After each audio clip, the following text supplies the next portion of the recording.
Milton সমাদরের বিরুদ্ধে যে অভিযোগটা ছিল আপনারা বলেছেন, তাকে আমরা আজকে গ্রেপ্তার করেছি। তার বিরুদ্ধে অনেকগুলো অভিযোগ, এবং সে তার বাড়ি হলো বরিশালের উজিরপুরে। সে তার উত্থানটা হচ্ছে তার বাবাকে পিটিয়ে সে এলাকাবাসী তারে ধরে এলাকা ছাড়া করে। এখানে এসে কিছুদিন শাহবাগে একটা ফার্মেসিতে কিছু কাজ করতো, সেখানে ওষুধ বিক্রি তৈরি করার কারণে তাকে সেখান থেকে বের করে দেওয়া হয়। এরপরে সে একটা পর্যায়ে কিছু লেখাপড়াও করেন। সে মিঠু হালদার নামে একটা নার্স, যে নার্সিং মেয়ে, যে পেশা নার্স, তাকে বিয়ে করে।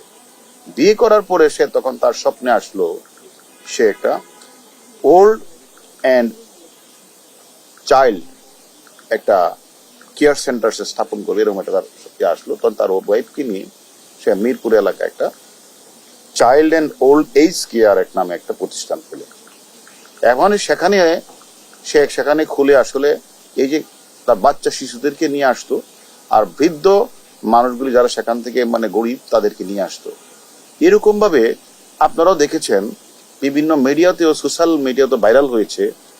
সেখানে এগুলি সে প্রকাশ হয়েছে এবং সে বলেছে যে আমরা সেখানে অপারেশন থিয়েটার আছে, সেখানে মানুষকে সে বিভিন্ন ধরনের সেবা দেয়। তাহলে অপারেশন থিয়েটার থাকে, হাসপাতাল থেকে, তারও তো লাইসেন্স থাকতে হবে।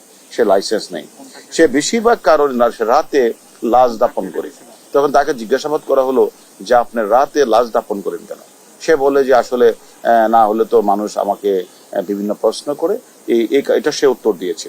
এবং আশ্রমে বৃদ্ধদের চিকিৎসা দেওয়া হয় না বলে গণমাধ্যমে এসেছে, সেটাও তাকে জিজ্ঞাসা করা হলো যে আপনি যে 30-25 লাখ টাকা খরচ করেন, টাকা পান কোথায়? এবং নিজেই ডেথ সার্টিফিকেট তৈরি করে ডাক্তারের সিল স্বাক্ষর জাল করে সে নিজেই মিডিয়ার কাছে শেয়ার করেছেন। এবং আমরা এটাও জেনেছি যে সে ইতিমধ্যে 900 লাশ দাপন করলেও 835 সালের সম্পূর্ণ গরমিল কোনো ডকুমেন্ট সে দেখাতে পারে নাই। এবং তাকে জিজ্ঞাসাবাদ করলে তুমি এগুলি লাশগুলির পিছনে তোমার কারণ কি, লাশগুলি তুমি রাতে দাপন করো এগুলি, তখন কোনো এক সময় দেখা যায় যে সেখানে পাশে একটা মসজিদ ছিল, সেখান থেকে প্রশ্ন উঠেছে যে কিডনির পাশে সেখানে রক্তের দাগও রয়েছে।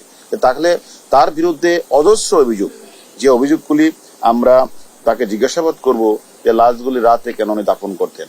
তার কাছে আমরা জিজ্ঞাসাবাদ করব তিনি নিজে যে স্বীকার করেছেন যে ডেথ সার্টিফিকেটটা উনি নিজে কেন তৈরি করেন, ডাক্তারের সিল স্বাক্ষর উনি নেন না কেন। এবং সেটা একটা অনেকেই যারা তাদের অত একটা বাচ্চা শিশুকে দিয়েছে, অত বৃদ্ধ একটা মানুষ তার টর্চার দিয়েছে, যখন তার খোঁজ খবর পেয়েছে তাকে সে সেখানে টর্চার ছেলে সে তাকে কিন্তু পিটিয়েছে। এরকম আমাদের অভিযোগ আমরা পেয়েছি। যে সবকিছু মিলিয়ে তার বিরুদ্ধে অজস্র অভিযোগ আমরা পেয়েছি। এবং সে এই টর্চার সেলে সে বলেছে তার 2টা আশ্রম রয়েছে, একটা হলো সাভার, একটা হলো সেখানে 500-700 লোক রয়েছে। কিন্তু সে খোঁজ নিয়ে জানা যাচ্ছে সেখানে 20-30 জন 40 জনের বেশি সেখানে লোক নেই।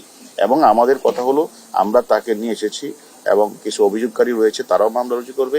আমরা তাদেরকে রিমান্ডে এনে জিজ্ঞাসাবাদ করব যে কত সংখ্যক মানুষ তার এনে চিকিৎসার জন্য গিয়েছিল, কত সংখ্যক মানুষ মারা গেল, সে কি আসলে এই সকল তার তথাকথিত থিয়েটার ইয়ার নামে সে সেখান থেকে সে যে স্থাপন করেছেন, সেখানে যে তার ভিতরে সে যে অপারেশন থিয়েটার, সে অপারেশন থিয়েটারের মাধ্যমে সে সেখান থেকে কিডনি বিক্রি করেছেন কিনা আপনারা যে অভিযোগটা করেছেন সেটা আমরা তদন্ত করব।